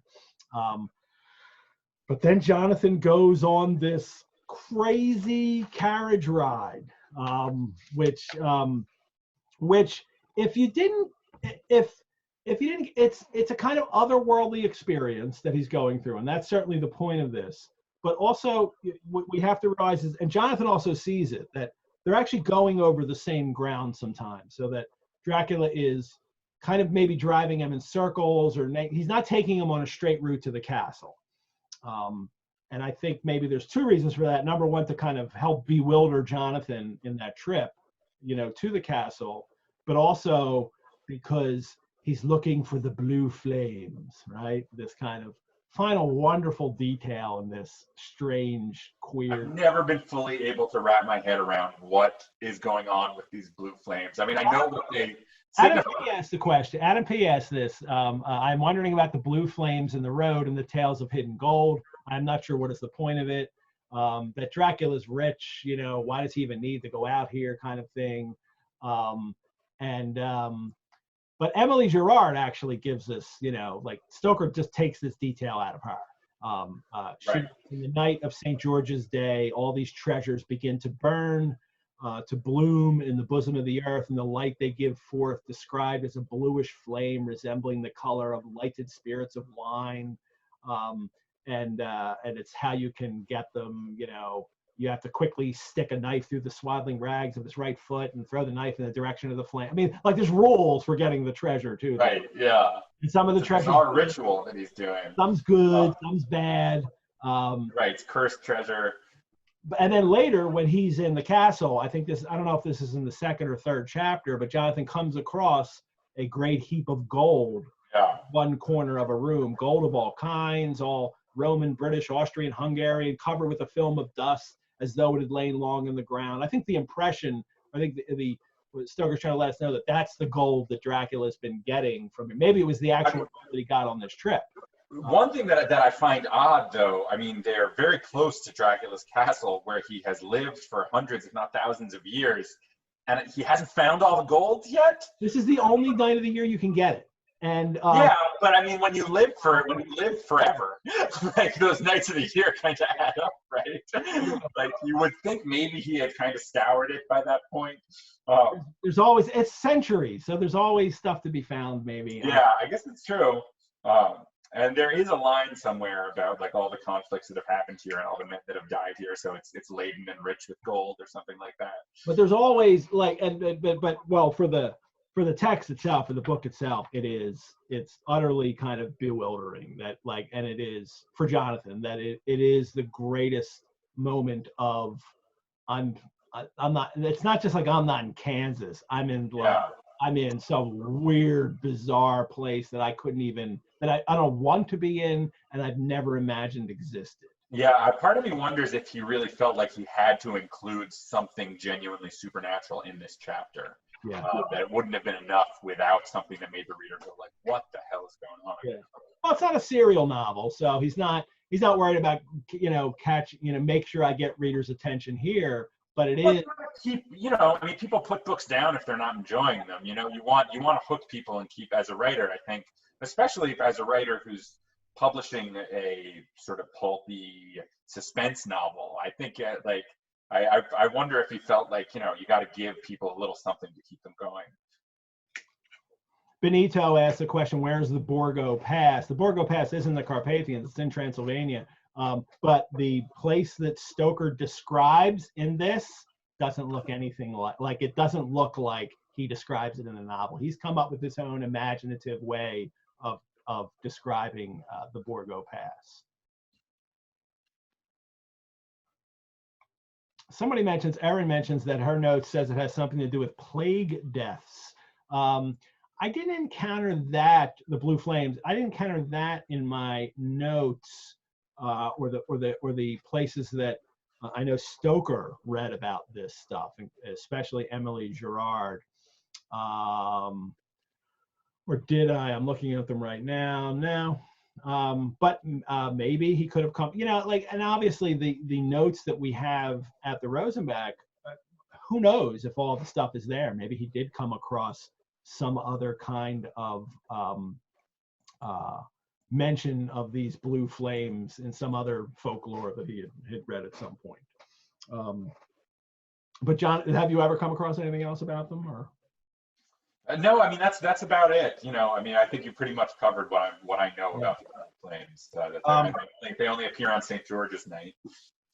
And then we have this great theatrical scene with the wolves all coming up and the carriage rider getting down, the coachman, and he stands in the roadway as he swept his long arms as though brushing aside some impalpable obstacle. The wolves fell back and back further still. And I love this grand kind of theatrical gesture that the coachman is doing here, and I think that really speaks a lot to Stoker's experience in the theater, and I can picture him imagining Henry Irving in that role right there, waving his arms and getting it's very theatrical apart. And then because that's the world he lives in, the theatrical world, Stoker, the author. And then they come to the castle. Well, he says, this was all so strange and uncanny that a dreadful fear came upon me, and I was afraid to speak or move. The time seemed interminable as we swept on our way. Suddenly, read the last sentence there. Suddenly, I became conscious. Read that last sentence, Josh. Suddenly, I became conscious of the fact that the driver was in the act of pulling up the horses in the courtyard of a vast, ruined castle, whose tall black windows came no ray of light, and whose broken battlements showed a jagged line against the moonlit sky. A little picture there, of Jonathan seeing, Castle Dracula. I mean, how many films have dramatized that exact line of text? That set absolute, that a million cliches were built off that sentence. It's the arrival. It's the arrival of where he is in this world, and we've come to the place where we're all going to where we're going to deal with the monster. So and that's the end of this chapter. We could hit some questions that we got in. One of the earliest questions we got today. Jennifer Phillips, was the vampire myth more common in Eastern Europe at the time, or would it just have been mostly unfamiliar in Western Europe? I talked earlier about most people didn't know what vampires were. It seems to me, this is what I have know about this. The folklore that comes out of that Eastern Europe tradition of vampires seems to be the richest folklore about what we have come to know as what vampires are. Now, there's blood-sucking undead creatures that you can trace back in folklores for, to probably, Gilgamesh. So those creatures kind of always exist, creatures that will, all over the world, in all cultures, that will feed on your blood or feed on your maybe life energy, that will take from you, and they're usually kind of undead, supernatural in a way. But what we've come to know as vampires, this almost specific monster, is one of the reasons we have been able to kind of come up with these specifics about what it is because of this novel, but also because of the folklore that Stoker was mining to create this novel. And that was primarily this folklore in Eastern Europe. I wonder if Stoker hadn't been like perhaps very much interested in folklore from like the Far East, like maybe if he was using, you know, Chinese or Japanese or these Far East myths of creatures that come and drink your blood, which exist, whether or not that would not have become the kind of the main vampire characteristics wouldn't have been those creatures. But he chooses Eastern Europe to do it, and that's where he's pulling folklore from. So I think it's in a sense, because the vampires become such a popular figure in culture, the place where Stoker was getting most of his information from seems like where it was all coming from. And it's actually, there are traditions all over the world that it's coming from. So Josh, do you have anything on that? Yeah, I mean, I think that's true. And I also think that the sort of Slavic or Eastern European folklore about vampires had been pretty thoroughly exported to a lot of different places. I mean, I know there was a lot of vampire folklore in America before Dracula came out already. So I think, like, you know, like I said, vampires may have taken a lot of different forms back then, and it was a much vaguer, more general term for a certain type of demonic creature. And I think what this novel did is really codify what a vampire is in the public imagination in a way that had not happened. But I think I'm not sure if I'm right about this, but I think most European people would have known the term vampire already, and would have some sense of what that was, even if it's not the same sense you would get from reading this My book. impression is it's not an unknown term, but it would be for as far as a creature is concerned, it would be just they would have more of a general impression. Yes, I think that's right. But everybody knew what a vampire bat was, and Right. And you'll find lots of mentions if you go back and look through the historical record and newspaper accounts. Lots of mentions of vampires, and what people are actually writing about are vampire bats. Like they're writing about a specific creature, and they just were calling a vampire bat a vampire for so long, for decades, before this pop culture creature, I guess, comes on board. Right. In Dracula. So what are the questions? Sharon asked early on today, did either of you prepare for today by eating paprika hendel? And the paprika chicken dish that Jonathan mentions. And right off the bat, like he's like, what, he mentioned it twice. I mean, it's like, yeah, he's obsessed with it. And it's like, oh my gosh, paprika hendel. This is like the greatest dish I've ever had. You know, it's interesting. The Stoker's notes for Dracula, he has their manuscript notes, and then there are, I have to show a couple now, and there are typed out notes. And one of the books he's typing out the notes, the very first mention in his typewritten notes is paprika hendel. Like, he comes across this early in an account, and so he's certain to put it in. And I guess it's his way of kind of adding local color to it, you know, to this, that I want to make sure that people can kind of, be in this world, and this is what the people in this world eat.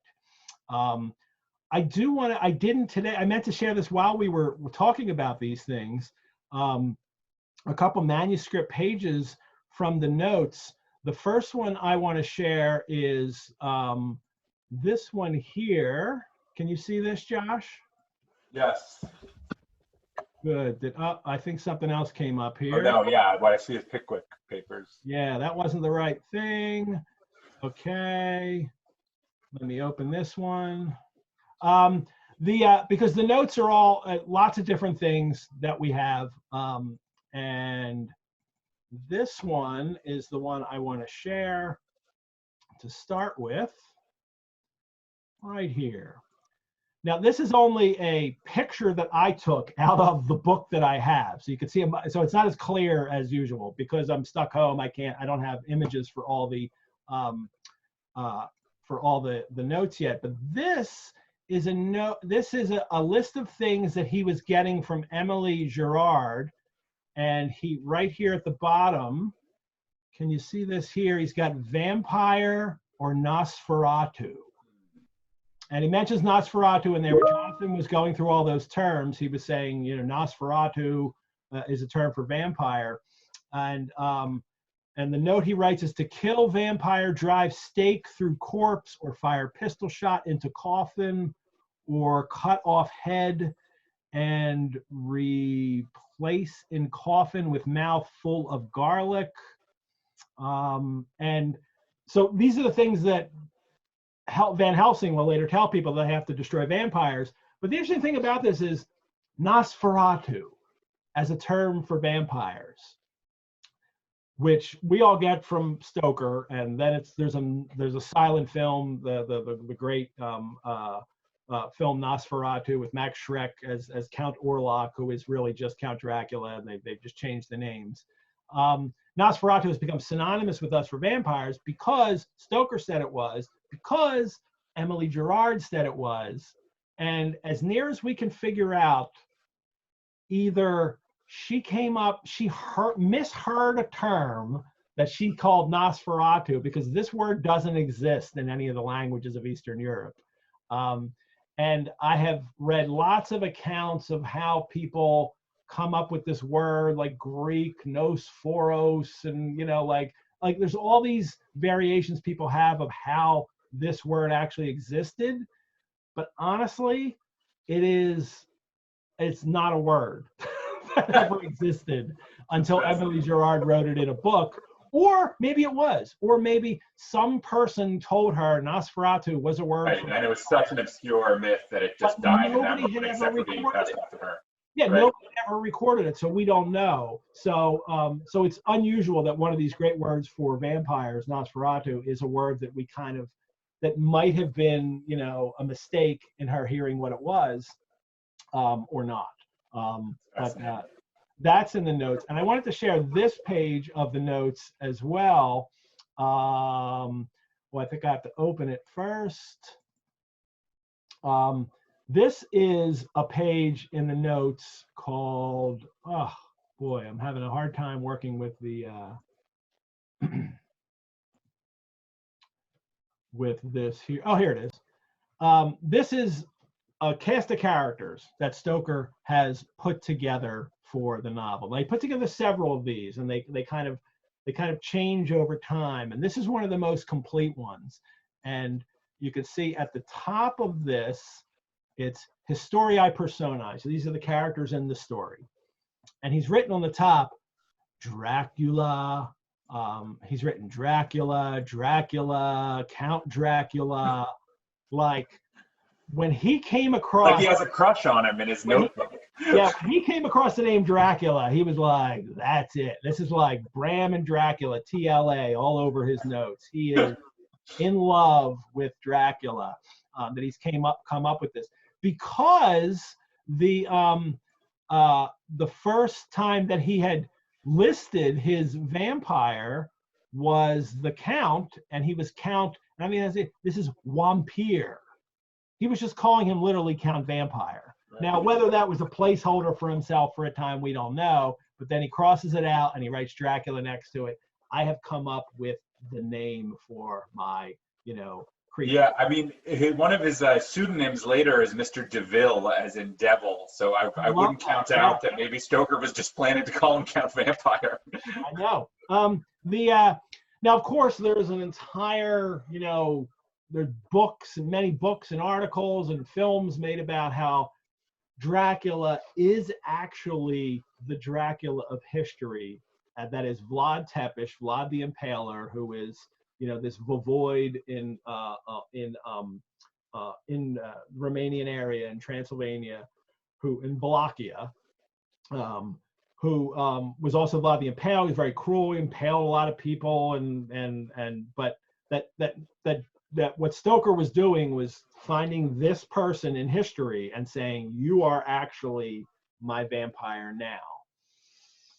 I don't agree with that, although clearly there's lots of information about that you can make the argument for it. There's nothing in his notes to indicate that, though, is there? Well, he does come across Dracula in his notes, and he writes and where he found it from, and like the Principalities of Wallachia, this kind of historical text, and he writes about how Dracula means, this Prince Dracula, that his name means son of the devil or son of the dragon, which is true, because his father was known as Dracul, which is just the dragon or the devil, and Dracula is his son, so he's the son of. So in a sense, you're not even saying by Dracula, you're not even saying you're a devil or a dragon. You're saying you're just the son of the guy we call that.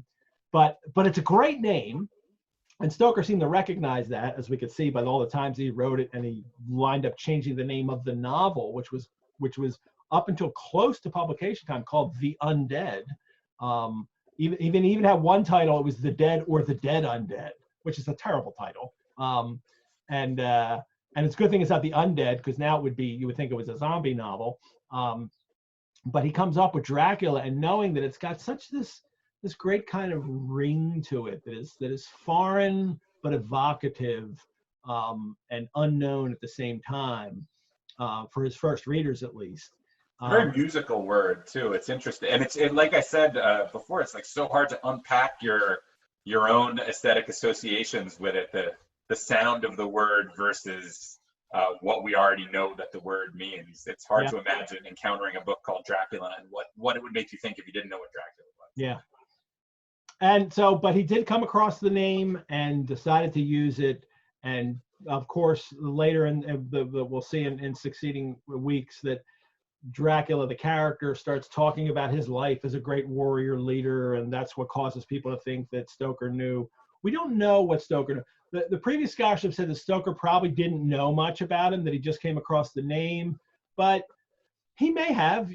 Honestly, just because it's not recorded what he actually read doesn't mean he didn't read it. So he may have encountered more information about the historical Vlad Tepes, but I find it hard to believe that what he's doing is creating a kind of, that he's making it historical reference, that what he means to do is say that person became a vampire and now he's still alive as a vampire, and that's who I mean.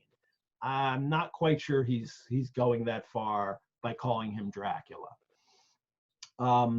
Some of the other cool things in this is sometimes he has characters here that don't appear later, that don't appear in the novel.